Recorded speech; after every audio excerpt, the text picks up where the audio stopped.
Ngokwenjenje siyacamagusha kumabhela selenga, amabhela semnambithi phesha kothukela phaa kwiintaba zaselenge, sicamagusha kumabhela seMozambique, amabhele kaChabangu, sibhotisa kuni kaloku nina bakadlambulo apho phezu kweentaba zaseLesotho, mapele amaruapula, siyacamagusha kuyo ikumkani eyakhothama ikumkani uqunta, sicamagusha kwindlu yekumkani, siyacamagusha kumabandlu unkwenkwezi, umbovane, umahlangeni, uvuso, umavuso, soze sibagqibe, siyacamagusha ngokutsho njalo nonke mabhele nabangengawo amabhele. Siyanamkela kaloku lo elikhaya lenkcubeko yesintu. Sithi namhlanje njengoba iyi-Friday the 6th of August, lolo suku esiye ngalo sihlale sithake sidibanisa amayeza sizama unceda izinto ezinonceda thina. Namhlanje phayana esikolweni sizawube singena, okanye mandiyiphinde ndithi namhlanje nje sizabe sisiya phaa kwisikolo sakwaVusilanga, isession yokugqibela in our last Saturday, meaning inini Saturday yokugqibela, iSaturday lesisuka kuyo apho besincokola khona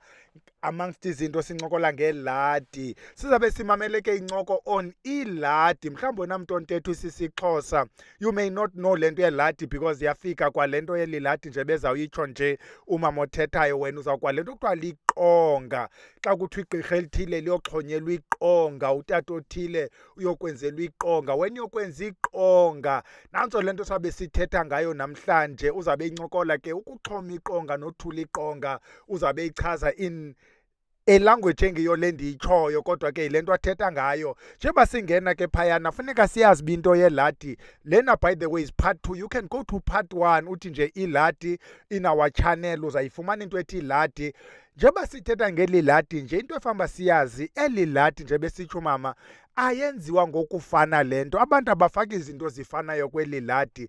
Abanye bazawukwenza imiqombothi, abanye baxhela inkukhu, kanti abanye baxhela ibhokhwe. Omnye ngoku selenza nangenkomo iladi, omnye afake zikeyiki zakho, omnye angayifaki ikeyiki, omnye angafaki kwatywala, athi hayi ayifuni tywala le nto. Omnye athi amakhandlela ayi-21, omnye athi 14, omnye athi 7. Iyangawe mntana omhle le nto, nomba umoya uthini xa ukuqhuba. Kodwa masingayitsali, singeneni khona eladini siyomamela ugogo uMakhosa Hlangene. Wena mntu omfunayo ke, umama uphayana eRhawutini kule ndawo kuthiwa kuse-Albertine. I think ndilibele nje indawo asebenza kuyo, kodwa ke uzawumbamba wena mntu othi mama ingathi ndikuvile, nanku umbuzo endinawo. Masiyingeneni ke phayana esikolweni kwaVusilanga. Akazubuya ke ubhele, uzawubuya ngomso xa sabe sincokoncokola ngesizincokola Saturday Camagu. Okay, thokozani bogogo nabomkhulu. Iladi lenziwa abantu abaningi, right? Khona umuntu okhuluma? I think I have. Okay, iladi generally okudala lalenziwa. So basically it's a new thing. It's a new thing that came with Christianity kahle kahle more than any other religion, because abogogo nabomkhulu bethu were not allowed to practice imithi or ubunyanga, ubungoma, when they've introduced indaba yokuthi lezo zinto lezo, they are part of witchcraft. So people started going to church and basically converting yonke into lebe bayenza kudala bayenze ubusonto. Hence we ended up into zafana nokwenza amaladi, ithunywa, all those things. But basically what happens is that ma ukwenziwa iladi kuqala kwakwenziwa lenziwe esontweni.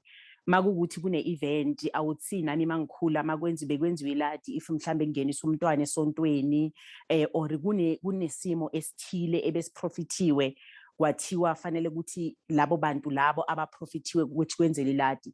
So bazobezwa bese kuhlatshwa inkukhu, kuzoyenza isishiso, bazombozwa ngengubo emhlophe, ukuthi at the end of the day isimo sabo lesi esiyinkinga sixazululeke. So basically it was a way yokwelapha ngenye indlela yenkolo.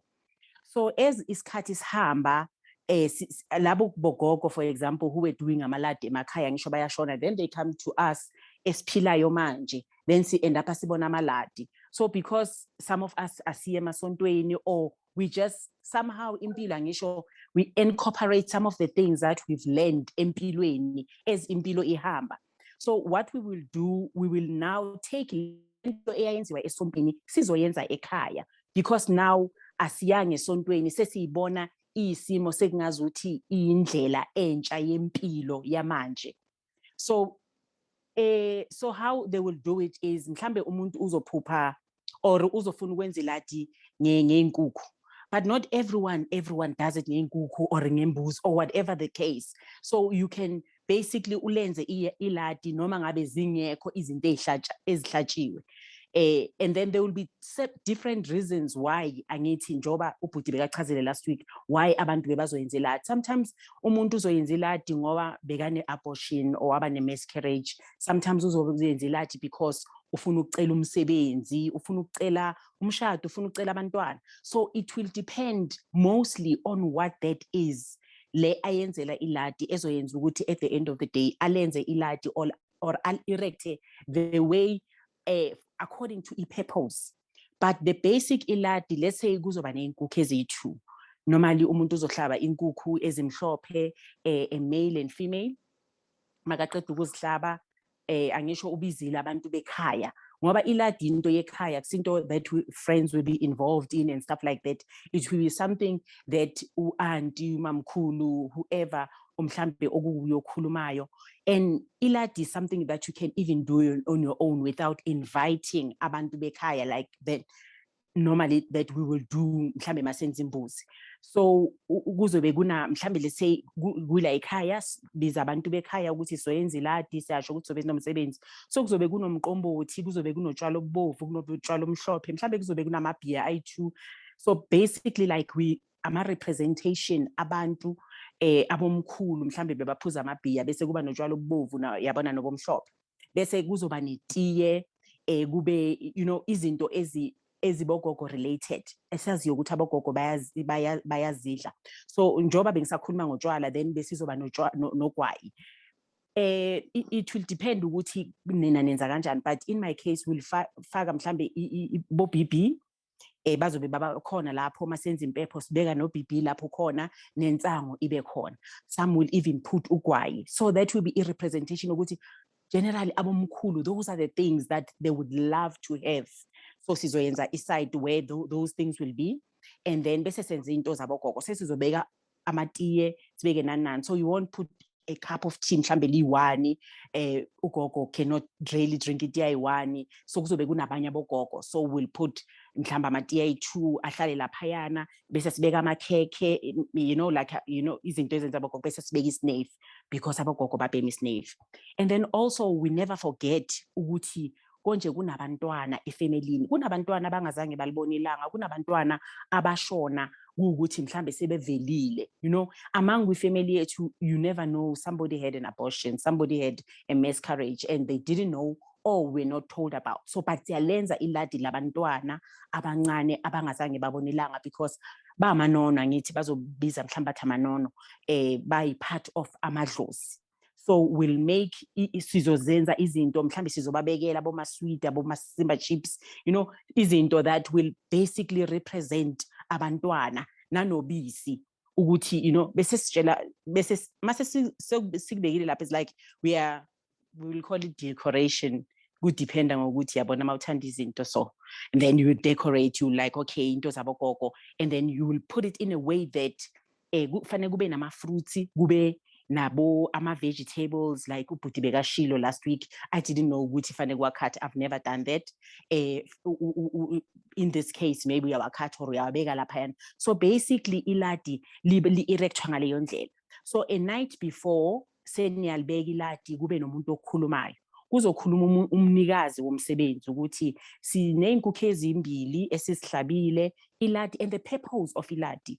Ngoba the other thing we like to do something and then wenza into but you don't say the reason why you are doing what you are doing, and nisho ukuthi iladi siyalenza sizolenza kanje and isizathu sokuthi senze iladi nasi. Siyacela abogogo nabomkhulu if maybe is a specific gogo mhlambe ovelile uyasho ukuthi gogo ucela ukuthi ubize nabanye abogogo nabomkhulu ubizwe kubekwe izinto. Some other people will put things that also amakhandlela, I'm sorry ngikhohla amakhandlela also abalulekile, kube namanzi, things that are representation, kube nempepho, izinto ekukuthi ziyabekwa njalo abantu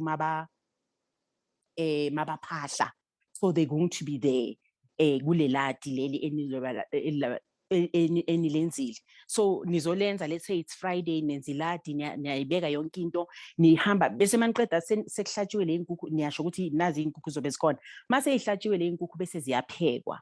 So mase iphekiwe le inkukhu lezi, abanye njengami nje will take inkukhu lezo zihlatshiwe zinjalo, sizibeke emsamo, siyasho ukuthi nazi inkukhu zihlatshiwe mara ziphekiwe zabiliswa. Then nizobeka mhlamba amadombolo nani things that you're going to eat mhlambe in the morning. So seniyayithatha seniyabeka emsamo, niyaphahlela ukuthi nazi inkukhu, wonke umuntu uyolala. So kuba another thing, we either talk, we sing, and then siyahamba siyolala. Ekseni, depending on nisebenzisa yiphi injwayelo, nijwayele ukwenza izinto ngendlela enjani. Nizovuka ekseni, nihlangane nonke benikhona lapho. Nihlale phansi, kukhulunywe ukuthi hayi mina yazi njengoba senza iladi ngiphupheni, you know, so ngesixhosa bazothi ukulawula amathongo. But ngesizulu sothi sokhuluma ngamaphuphethu or whatever indlela esisebenza ngayo. Then we sit sikhuluma ngokuthi mina ngiphupha ukuthi nokuthi, then lo muntu lo okuyiyena oyenza umsebenzi, noma ngabe singathi okuyiyena oyenza umsebenzi or umuntu oyi-representation, i-representer eyenza ephethe umsebenzi nokuphahla, then uyo ozokhuluma ukuthi okay bogogo sesivukile manje sesenzeni, aqale uyaphahla, qala ngokuphahla futhi sesivukile naku ukudla kwenu. Angisho izolo sikushiyile with the notion yokuthi sibashiyele ukuthi badle. Ekseni we believe ukuthi lokho okusele basishiyele ukuthi thina sizodla. Then masiqeda ukukhuluma ngamaphuphethu, then sekuwuye-ke manje umuntu ophethe umsebenzi ozothatha inkukhu leyo ayihlepule, ayibeke endishini, anikeze abantu mhlawumbe uqala ngabantwana. Abanye amafamily they believe ukuthi, you know, abantwana ibeqalwa ngawo. Amanye amafamily they believe ukuthi qalwa ngabantu abadala, ngabomkhulu, abanikeze whether kuzobe kuyidombolo kudliwe, maqeda ukudliwa sekuzodliwa kwalawo makhekhe lawo bewakhona, kuphuzwe, kwenziwa nama-cold drink lawo bewabekiwe lapho kulelo ladi. Sesiyadla siyaqeda, masiqeda ukudla basically is the end of iladi. Sesiyabatshela ukuthi sesidlile, sesibongile. So we had a communion nabantu basekhaya. So you can actually look at it as indlela when uJesu bekazidla communion in Christianity. So we had a communion nabo, and then sesiqedile lapho sesizohamba-ke sesoyenza imisebenzi yethu ebesizoyenza. Lezo zinto ezilapho sesizoshiya, mhlambe kuzoba kunabantu abaloke bayinakekele le ndawo, then sesizothatha ukudla later. Then what we do with what is left, it depends ngefamily ukuthi nifuna ukunika abantu abazile abazoyenza, nifuna ukuhamba niyokulahla, mhlambe nihambe niyokuyise emfuleni, you know, it's all up to you ukuthi whatever lokho kusele nenzani ngabe ekugcineni. So that's the long and short of it. And then okusele utatubele or somebody else will say how do they do that. Amako see any comment? Ngicela ukubuza. Asiqale ngobaba uMsibi. Yebo, la emakhandleleni sine specific colors noma sisebenzisa noma imaphi?